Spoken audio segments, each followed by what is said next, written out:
Good evening साथियों। स्वागत है आप सभी का हमारे यूट्यूब चैनल एजुकेशन गुरु डॉक्टर अखिलेश शर्मा।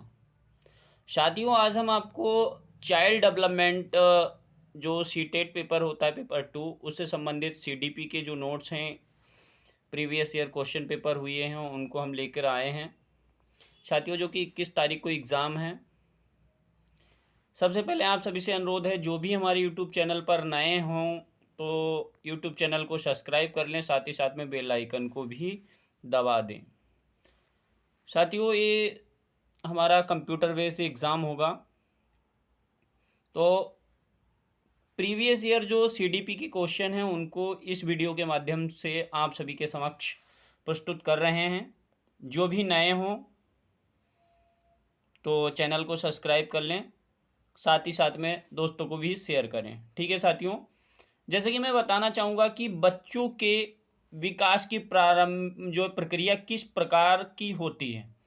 यहाँ पे जैसे क्वेश्चन में लिखा हुआ है, बच्चों के विकास की प्रक्रिया किस प्रकार होती है। इसमें 4 ऑप्शन दिए हुए हैं साथियों, 4 ऑप्शन दिए हुए हैं। एक समान और क्रमानुसार, एक समान और अव्यवस्थित, व्यक्तिगत व क्रमानुसार, व्यक्तिगत व अव्यवस्थित। तो साथियों, इसमें सटीक आंसर हमें लगाना है। सीडीपी के जो क्वेश्चन है बहुत ही कठिन क्वेश्चन आते हैं और मेरिट बेस इसी से ही बनती है। तो इसमें हमारा जो सही आंसर है जो हमारा व्यक्तिगत व क्रमानुसार। ठीक है, तो हमारा सटीक आंसर 3 होगा, व्यक्तिगत व क्रमानुसार। ठीक है साथियों, अगला क्वेश्चन है हमारा, अगला क्वेश्चन इसी में आ जाता है साथियों। आजकल सिद्धांतकार क्रांतिक अवस्था के बाजार संवेदनशील अवधि का प्रयोग करते हैं क्योंकि विकास स्थिर और नियत है। विकास स्थिर व नियत है। ठीक है साथियों,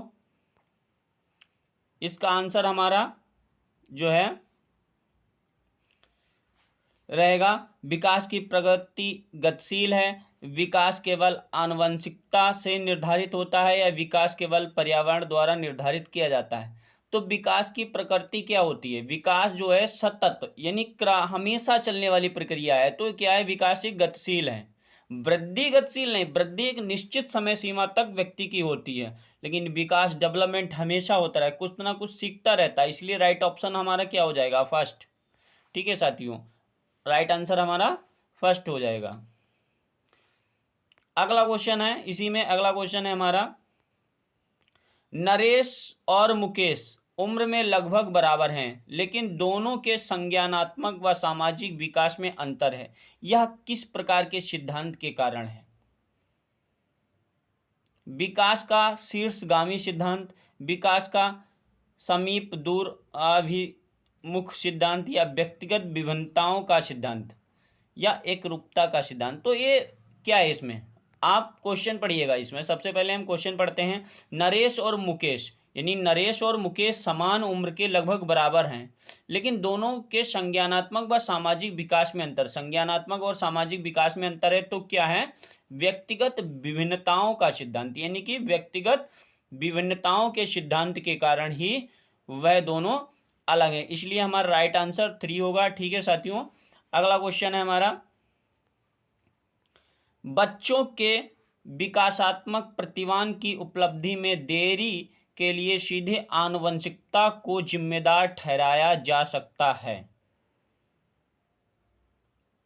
कथन हमारा, कथन और कारण के सर्वाधिक क्वेश्चन आते हैं सीटेट और यूजीसी नेट इत्यादि में। तो सीटेट में जो हमारे कथन और कारण के क्वेश्चन हैं, इनको ध्यानपूर्वक सुनिएगा। बच्चों के विकासात्मक प्रतिमान की उपलब्धि में देरी के लिए सीधे आनुवंशिकता को जिम्मेदार ठहराया जा सकता है। पर्यावरण कारक विकास में कोई भूमिका नहीं निभाते। तो क्या है? बच्चों के विकासात्मक प्रतिमान की उपलब्धि में देरी के लिए सीधे आनुवंशिकता को जिम्मेदार ठहराया गया है या ठहराया जा सकता है। तो इसके लिए क्या आंसर है?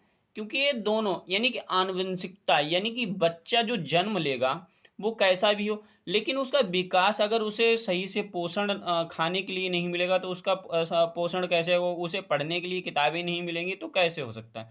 यानी पर्यावरणीय कारक जो होते हैं, जैसा व्यक्ति होगा वैसे ही समाज में ढल जाएगा। हम हिंदी बोल रहे हैं, हिंदी भाषी पर्यावरण में समाज में रह रहे हैं, अगर अंग्रेजियों के यहाँ पहुँच जाए तो हम अनपढ़ होने के बावजूद भी इंग्लिश अच्छी खासी बोलना शुरू कर दें, क्योंकि वहाँ का पर्यावरण का प्रभाव पड़ता है। इसलिए ए और आर दोनों गलत हैं। ठीक है साथियों, ए और आर दोनों गलत हैं।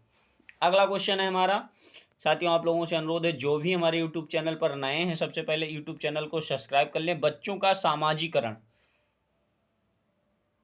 बच्चों का सामाजिकरण क्या है? एक सरल और रेखीय जो रेखीय प्रक्रिया है। बच्चों का सामाजिकरण क्या है? एक सरल और रेखीय प्रक्रिया है, एक व्यवस्थित और सुव्यवस्थित प्रक्रिया है, एक जटिल और बहुआयामी प्रक्रिया है, एक निश्चित और स्थिर प्रक्रिया है। इसमें सटीक आंसर क्या है साथियों? इसमें सटीक आंसर हम आपको बताना चाहेंगे, राइट ऑप्शन नंबर हमारा 2 है, क्योंकि एक व्यवस्थित और सुव्यवस्थित प्रक्रिया, एक व्यवस्थित और सुव्यवस्थित प्रक्रिया है। यानी सामाजिकरण क्या है? व्यवस्थित है, यानी समाज में हम कैसे रहते हैं?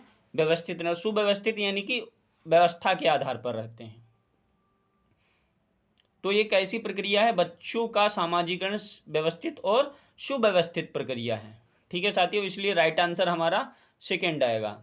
अगला क्वेश्चन है हमारा इसी में, संज्ञानात्मक विकास के किस चरण में बच्चे अनुमान लगाने व अमूर्त चिंतन करने के कौशल हासिल कर लेते हैं? तो औपचारिक संक्रियात्मक, राइट आंसर हमारा 4 हो जाएगा साथियों। अगला क्वेश्चन है हमारा इसी में, जीन पियाजे के सिद्धांत में, जीन पियाजे के सिद्धांत में क्या है? समायोजन। जब बच्चा नए अनुभव के लिए मौजूदा स्कीमा को संबोधित करता है वह प्रक्रिया क्या कहलाती है? समायोजन। जीन पियाजे के सिद्धांत में समायोजन यानी कि समायोजन की प्रक्रिया जो है कहलाती है। ठीक है, राइट आंसर हमारा ए हो जाएगा।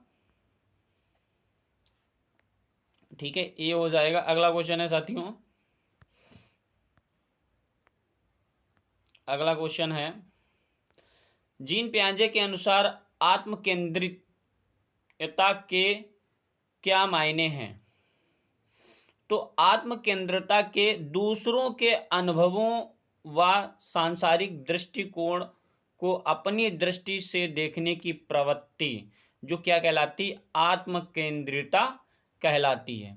ठीक है साथियों, यानी किसी स्थिति के एक से ज़्यादा आयाम पर विचार करने की क्षमता, ये भी नहीं हो सकता है। सोच प्रक्रिया को मानसिक संरचनाओं के आधार पर संगठित करना, ये भी नहीं हो सकता है।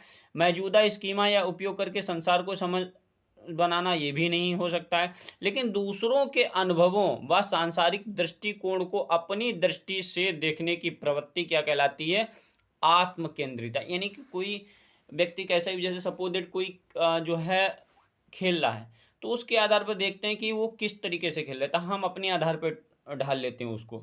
जो हमारी देखने की जो दृष्टि है, अपने खुद के दूसरों के अनुभव और सांसारिक दृष्टिकोण को अपनी दृष्टि से देखते हैं। कहते हैं यार वो तो पढ़ रहा है, अच्छे से पढ़ रहा है, लेकिन हम उसकी तरह कैसे पढ़ सकते हैं? उसमें अपने आप में जब हम सोचते हैं तो उस प्रक्रिया को आत्मकेंद्रिता कहते हैं।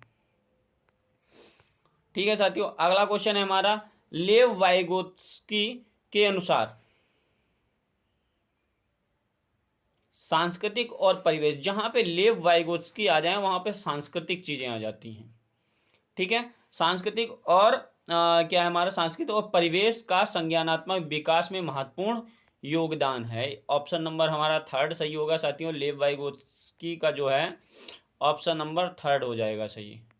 ठीक है साथियों, अगला क्वेश्चन हमारा 10वां, लेव वाइगोत्स्की के सिद्धांतों पर आधारित कक्षा में किसको महत्ता दी जाएगी? यानी कि हमारा सहयोगात्मक सीखने को, यानी कि सहयोगात्मक सीखने को महत्व दी जाएगी। ले बाद में सहयोगात्मक यानी कि जो हम एक दूसरे के साथ सहयोग करते हैं उस पे ज़्यादा प्राथमिकता देते हैं लेव वाइगोत्स्की। अगला क्वेश्चन है हमारा, लॉरेन कोएलबर्ग ने अपने सिद्धांत में नैतिक विकास के कितने चरण प्रतिपादित किए हैं? तो 6। लॉरेन कोलबर्ग ने 6 सिद्धांत प्रतिपादित किए हैं। ठीक है, राइट आंसर। अगला क्वेश्चन है हमारा, कोलबर्ग के नैतिक विकास के किस चरण में व्यक्तियों का मानना है कि सामाजिक व्यवस्था को बनाए रखने के लिए निश्चित नियमों का पालन किया जाना चाहिए? निश्चित नियमों का पालन किया जाना चाहिए। तो इनका जो है कानून और व्यवस्था अभिविन्यास, कानून और जो है व्यवस्था अभिविन्यास सही, राइट आंसर 3 है। अगला क्वेश्चन है हमारा इसी में साथियों, हावर्ड गार्नर के सिद्धांत के अनुसार नर्तकियों, धावकों और अभिनेताओं के पास कौन सी बुद्धि अधिक होती है? स्थानिक बुद्धि, भाषाई बुद्धि, शारीरिक गति, संवेदनात्मक बुद्धि या अंतर्व्यक्तित्व बौद्धिकता? तो इसमें क्या है हमारा, यानी शारीरिक गति, संवेदनात्मक वृद्धि, यानी कि स्थानिक बुद्धि नहीं, क्योंकि वो नर्तकी, धावक, अभिनेता जो उनकी शारीरिक गति, संवेदनात्मक बुद्धि है वो अन्य की अपेक्षा अधिक होती है। ठीक है, राइट आंसर हमारा 3rd हो जाएगा साथियों। अगला क्वेश्चन है हमारा, सह शिक्षा कक्षा में लड़कों के लिए एक शिक्षक की टिप्पणी, पुरुष बनो और लड़कियों की तरह व्यवहार मत करो, किसको बढ़ावा देती है? जेंडर समानता, जेंडर रूढ़िवादिता, जेंडर भूमिका में लचीलापन, जेंडर समान जो है समता। ये क्वेश्चन बहुत ही इंपॉर्टेंट है, कोई ना कोई इसमें से इस तरीके से क्वेश्चन अवश्य आता है सीटेट एग्जाम में या कोई भी स्टेट एग्जाम में। तो इसमें जो है क्या समझते, यानी इस क्वेश्चन को दोबारा पढ़ सकते हैं, सह शिक्षा कक्षा में लड़कों के लिए एक शिक्षक की टिप्पणी, पुरुष बनो, लड़कियों की तरह व्यवहार मत करो, किसको बढ़ावा देता है? ये चीज किसको बढ़ावा देती है? तो ये जो है हमारा जेंडर रूढ़िवादिता, यानी कोई कहता है ना काम, शरीर तो लड़कों वाला है, कार्य कर रहे हो लड़कियों वाले, तो ये जेंडर रूढ़िवादिता को बढ़ावा देती है। ठीक है साथियों, आप लोगों से अनुरोध है, जो भी हमारे यूट्यूब चैनल पर नए हैं तो प्लीज़ यूट्यूब चैनल को सब्सक्राइब करें, साथ ही साथ में अपने दोस्तों को भी शेयर करें। अगला क्वेश्चन है इसी में हमारा, बच्चों के आकलन के बारे में निम्नलिखित में से कौन सा कथन सही है? मूल्यांकन का प्राथमिक उद्देश्य तुलना है, आकलन का प्राथमिक उद्देश्य चिंता है और भय उत्पन्न करना, मूल्यांकन विभिन्न साधनों का उपयोग करके किया जाना चाहिए, मूल्यांकन में बच्चों द्वारा स्वमूल्यांकन शामिल नहीं होना चाहिए। तो इसका राइट आंसर है मूल्यांकन विभिन्न साधनों का उपयोग करके किया जाना चाहिए। ठीक है साथियों, जो भी हमारे यूट्यूब चैनल पर नए हैं तो प्लीज़ चैनल को सब्सक्राइब करें, साथ ही साथ में दोस्तों को भी शेयर करें। ऐसी लगातार वीडियो देखने के लिए आपके लिए लाता रहूँगा। अगला क्वेश्चन है इसी में आज का अंतिम क्वेश्चन, निम्नलिखित में से कौन समावेशी शिक्षा की भावना का पालन नहीं करता? तो पृथकीकरण और नमीकरण जो है समावेशी शिक्षा का पालन नहीं करता। ठीक है साथियों, धन्यवाद।